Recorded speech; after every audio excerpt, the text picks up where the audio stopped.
গণেশ চতুর্থীর আরও একটি নতুন ব্লগে তোমাদের সব্বাইকে স্বাগত। আজকে দিনটা হচ্ছে ২৬শে আগস্ট। আর ঠিক রাত পেরোলেই আগামীকাল আমাদের গণেশ পূজার শুভারম্ভ। গণেশ চতুর্থী বিশ্বব্যাপী হিন্দুদের সবচেয়ে ব্যাপকভাবে পালিত উৎসবগুলির মধ্যে একটি, যা ভগবান গণেশের জন্মকে চিহ্নিত করে।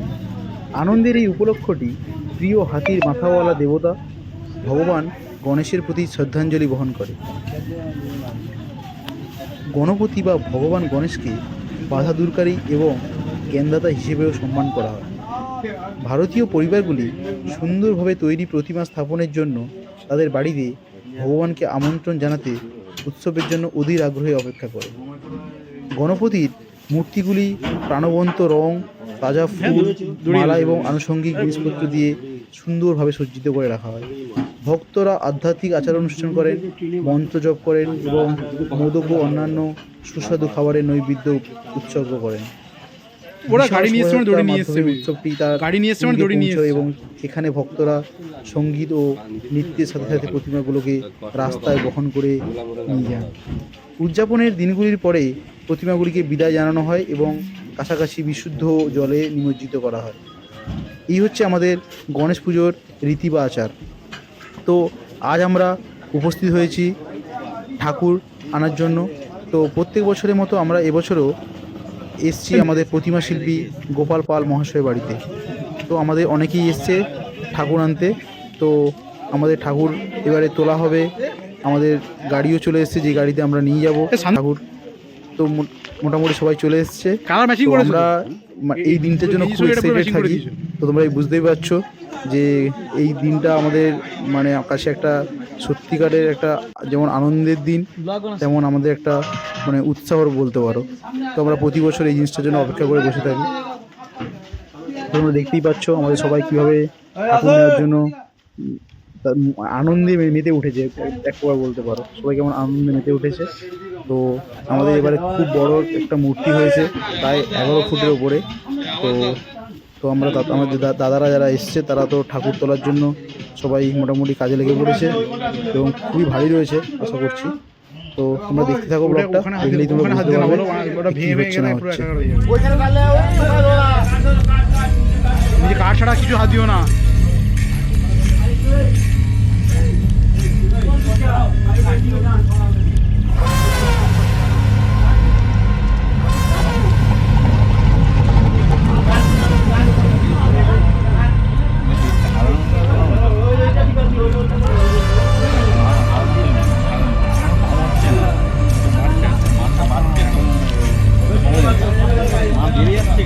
আরে এবারে বেশি খেয়েছে, এবারে বেশি খেয়েছে।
Yo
বাপন একটু সরো।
তো বাবাকে নিয়ে আমরা চলে এসেছি আমাদের পুজো মণ্ডপে।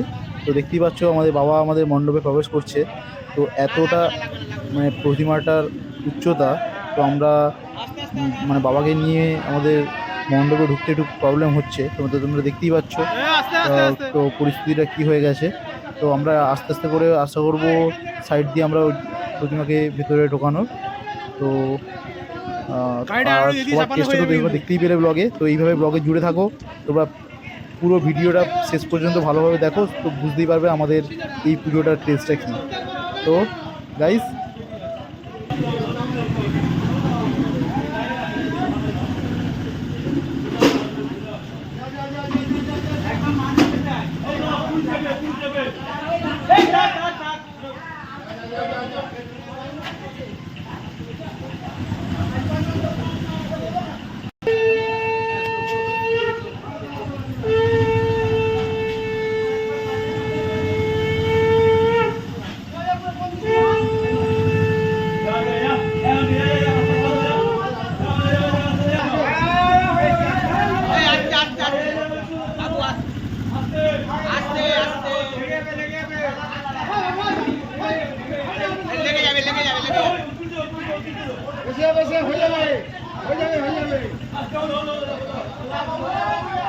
শ্রী শ্রী সিদ্ধিদাতা গণেশ পুজো সমিতির পরিচালনায় গড়িয়া নর্থ শ্রীরামপুরে আমাদের এই গণেশ পুজো প্রতি বছরই হয়।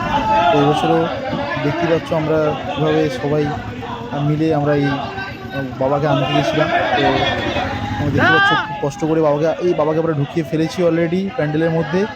তো দাদারা খুব চেষ্টা করেই মোটামুটি সবাই মিলে তো আমরা বাবাকে মণ্ডপে প্রবেশ করিয়েছি। এরপরে আমাদের মেন কাজ আমাদের মণ্ডপের উপরে বাবাকে তোলা। তো তোমরা দেখতে থাকো, ব্লগে জুড়ে থাকো আমাদের কী চলছে। তো এটাই তো আমাদের আসল মজা নাকি। তো গাইস, তো এইভাবে প্রত্যেকটা ব্লগই আসবে একের পর এক।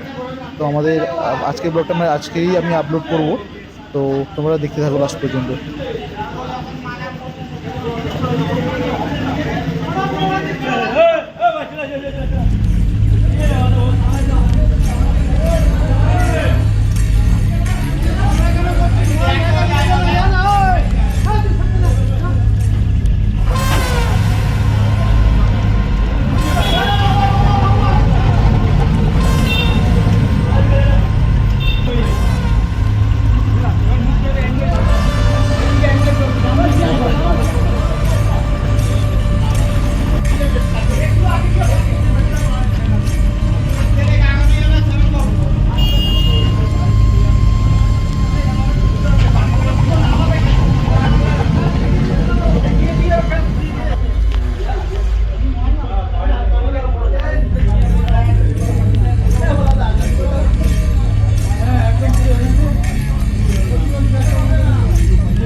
তোমরা দেখতেই পাচ্ছ আমাদের মণ্ডপ কি সুন্দর সেজে উঠেছে, রং বেরঙের ফুল দিয়ে এবং কি সুন্দর কালার কম্বিনেশনে আমাদের মণ্ডপ সেজে উঠেছে। তো আপাতত আমাদের ঠাকুরটাকে ভালো করে বসানো হোক। তো আস্তে আস্তে তোমরা সব কিছু দেখতেই পাবে, আমি সব কিছু শেয়ার করবো। তো বাবা আপাতত আমাদের মণ্ডপে প্রবেশ করছে। তো কি সুন্দর লাগছে বাবাকে আমাদের এই মণ্ডপে। তো তোমাদের ফাইনাল লুকটা দেখাবো। আপাতত আমরা বাবাকে আগে ভালো করে বসানোর পরে আমরা তোমাকে সব কিছু দেখাবো। তো সঙ্গে জুড়ে থেকে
ইশা